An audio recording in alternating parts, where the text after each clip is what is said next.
Hi, I'm Matt Murphy. I am a Senior Vice President here at IBISWorld, and today I'm joined by David Page. David is a two-time Emmy award-winning creator and producer of the very popular Food Network show Diners, Drive-Ins, and Dives. Before that, he was in network news at outlets such as ABC and NBC. But most recently, David hosts his own podcast and Substack called Culinary Characters Unlocked, where he dives deep into the world of restaurateurs, chefs, and just about everything food-related.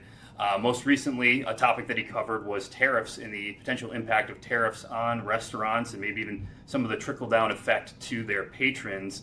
David, thank you for joining. Well, thanks very much for having me. And by the way, thank you for hooking me up with Vlad Kostovich, your senior analyst, who helped me come up with some very key information for the Substack.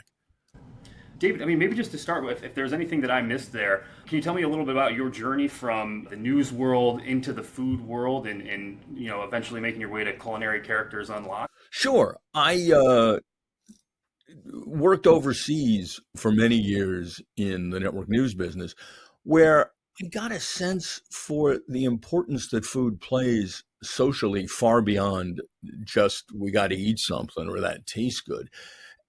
And it was actually diving into local cuisines was a way for me to get a handle on so much of a country's culture and history. And I've always enjoyed eating. When I got out of network news, I had the opportunity to become a food journalist with Diners, which I created. And then after that, I wrote a book, Food Americana, about the way in which we created our American cuisine from the foods of so many other countries and cultures. Most recently, I try to stay a part of whatever the current form of storytelling is. And it became pretty clear to me that podcasts and Substack are really where it's at now. So I started my podcast, Culinary Characters Unlocked, available any place you get your podcasts, where I talk to interesting people in food. That's often important folks like Dan Barber, Nancy Silverton, but it can also be somebody you haven't heard of, a great chef or a mom and pop running a local independent restaurant, because the stories of the people behind the food, these are passionate folks. They care deeply. Their stories are fascinating. And I've expanded that with my Substack, also called Culinary Characters Unlocked, where I go beyond the personalities and I'm able to tackle some food issues. Most recently, tariffs. Prior to that, another example, when the president called on Mexico to start making sugarcane Coke, called on Coca-Cola to start making Mexican-style sugarcane Coke in the U.S., I took a deep dive into what's in our beverages and how they taste and whether all of these added benefits in beverages are really of any value to you. So it kind of gives me a freedom to journalistically go anywhere I want in the culinary world. Yeah, and I think you're absolutely right that food and to a certain extent even restaurants, lucky for us in the U.S., are somewhat universal. It's a language that we can all speak, but maybe sometimes we forget that these are businesses too. These are folks with their own bottom line. Just out of curiosity, other than the headlines that maybe we've all seen, what led you to write on tariffs specifically? Are you hearing things from people in the food world about tariffs? Increasingly, look, food's a tough business to start with. Restaurants have paper-thin margins. And increasingly, as I talk to folks in the business, financial concerns are just immense. And they tell me about restaurants going out of business left and right. And look, the fellow who's being featured on Culinary Characters Unlocked, the podcast this week, just won the James Beard Award as Best Chef in the South, and weeks later announced he was closing his restaurant. Now, I'm not privy to the details of why, and he's trying to find another location to open at. But the fact is, the food business is under tremendous financial pressure. And with the tariffs in the news, and we're talking about cars and we're talking about major goods, given my interests, I said, hey, let's take a look at food where the impact is going to be significant. Yeah, and I think in your writing, you talked a little bit about the direct impacts of tariffs on some of these restaurant industries. I think you referenced for an Indian restaurant, for instance, the tariffs on spices that'll happen now, or if you're a seafood-focused restaurant, the fact that so much of the seafood that we eat in America is actually imported.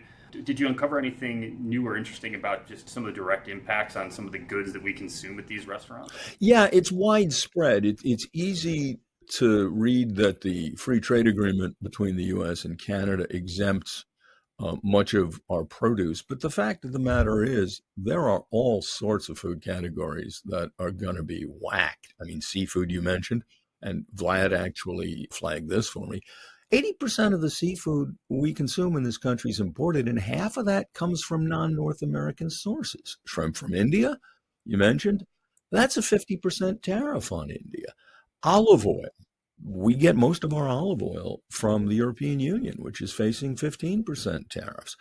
Fruit, tropical fruit, pineapple, mangoes. If you're into acai bowls, wait for those to go way up in price. Imported chocolate, imported cheese. You mentioned spices, and a major product that's going to get hit hard is coffee. Most of our coffee is imported. The vast majority is imported. The number one source is Brazil. Well, that's a 50% tariff. The number three source is Switzerland, believe it or not, which has a big business in importing and then re-exporting coffee. They're paying tariffs, or going to pay tariffs, of 39%. By one average, coffee prices could rise from $3 a cup to 4.50. Dr. Pepper Keurig, which is a major, leave out the Dr. Pepper part of their name. Keurig is the known K cup producer. They own a number of coffee companies, and their CEO just a few days ago said on an earnings call, the tariff impacts will become prominent in the second half of this year. And beef, by the way, while most of our beef is domestic, beef prices in the U.S. are at an all-time high. And for restaurants looking for an alternative source, don't go to Brazil, which has traditionally been a major source of beef, because again, the tariffs there are 50%. So, yeah, it's across the board. Yeah, and I think your reference to the second half of the year is important too, because as we're talking today, some new consumer price index data was released, and food prices hadn't necessarily exponentially grown, but these are impacts that might not hit some of these businesses or some of these goods until next quarter or the following quarter. So this is kind of an ongoing issue that restaurateurs are going to have to deal with. It's in addition to an environment where over the last 5 years, those food prices have been steadily increasing anyways. So it's adding a bit more pressure to the profit margins that, to your point, are already very slim. And I found one of the things interesting about your article was some of the indirect impacts that tariffs are going to have as well. We think so much about just the cost of the goods themselves and not necessarily where those goods come from. I think the example that stood out to me was, the cost of fertilizer Yeah. being imported and the impact that's going to have on food producers that supply these restaurants. Are there any other indirect impacts from tariffs Yeah, that? well, don't leave fertilizer so quickly. I mean, Trinidad and Tobago is a major supplier of fertilizer to the United States. The tariff on that country is 30%. But equipment, the stuff you cook with, that comes substantially from overseas, and the tariffs on those products are going to be significant. If you're making them here, the steel and aluminum are tariffed at a high rate. Packaging, much of the packaging that you'll see in food products comes from China. And another interesting indirect cost is the ripple effect of the overall impact of tariffs across all segments, which may cause businesses to cut back on travel. And business travelers on expense accounts tend to eat pretty well. And the most resilient sector of the food business has been higher end restaurants. You start taking business travelers away from that sector, and you're going to see some real impact. Yeah, absolutely. I think that, there's different solutions for this. We've said that restaurants are no stranger to slim profit margins already, and it's not like restaurants are going to go away because of this. But there's certainly some problem solving that these business owners and restaurateurs will have to do. What are you seeing as far as what they're doing with these costs? Do most restaurateurs plan on absorbing these costs? Are they planning on passing them along to their patrons? Is it a mixed bag as far as that goes? First of all, I'm not sure that most restaurants know what they're going to do. One of the big problems is this has been such a fit and start process. Tariffs are announced one day, they're changed the next day. This is the implementation date. This is covered, that's not covered. So, to a great extent, the food business is in a state of confusion. Beyond that, I think it's going to be a combination. Businesses will absorb some of the cost increases to attempt to not drive customers away, but they can't absorb them all and they will lose customers. The problem for the consumer is, where do you go? If you stop eating out, you still have to eat something, which sends you to the grocery store.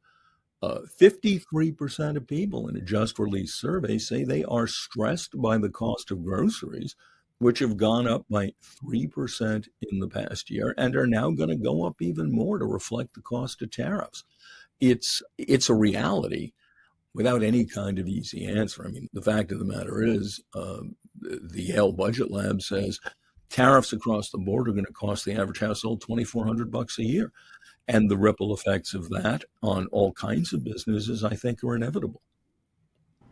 Yeah, I know we've touched on everything from Indian restaurants to seafood to acai bowls. Are there any other specific types of restaurants that you see being particularly impacted by tariffs or by just rising costs in general? Wine bars and coffee bars. Coffee going to get hit very hard. And imported alcohol, look, you can certainly do fine drinking California wine, but there's a lot of people who want to drink imported wine, and that price will go up. And much of the spirit supply comes from the European Union, which is now being tariffed at 15%. I think those two sectors are going to feel it very badly. Yeah, and that's of course, amidst a backdrop wherein we're seeing alcohol consumption, at least in the U.S., decreasing over the last few years as well. Particularly with Gen Z not drinking as much as, say, millennials or baby boomers or Gen X even. But they are going for mocktails, many of which involve ingredients such as tropical fruit, the price of mangoes is going to go up. So you take from here, but then there's there. The fact of the matter is, flavorings, the things that make a beverage not water, many flavorings are taxed one way or another. Yeah.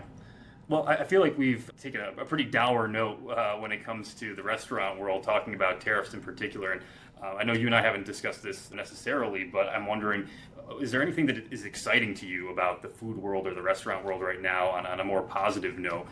Is there anything going on in that realm that you think people should know about, or something that's coming around the bend that is going to make a big positive impact on the industry? I think the key factor there is resilience. The restaurant industry ain't going away, whatever pricing is. And these are very smart people who are used to dealing with challenges and issues. And I think what you're going to see coming out of this in many instances is very creative culinary solutions that embrace the ingredients that are not going up in price and that pivot away from some things that are becoming increasingly expensive. And I think we can look for some creative and hopefully delicious menu items that we don't yet see because they haven't yet been invented. Yeah. Great. Well, David, I really appreciate you taking the time out to chat with me today. Is there anything about yourself or the food world that we didn't touch on that you'd like any IBISWorld users or our audience to know about? I just want people to focus on the fact that we turn to storytelling to entertain us. There's nobody more entertaining than the folks of the food world. And I'm delighted to be featuring them on my podcast, Culinary Characters Unlocked. And I will shamelessly make a pitch to folks. Hey, give it a try.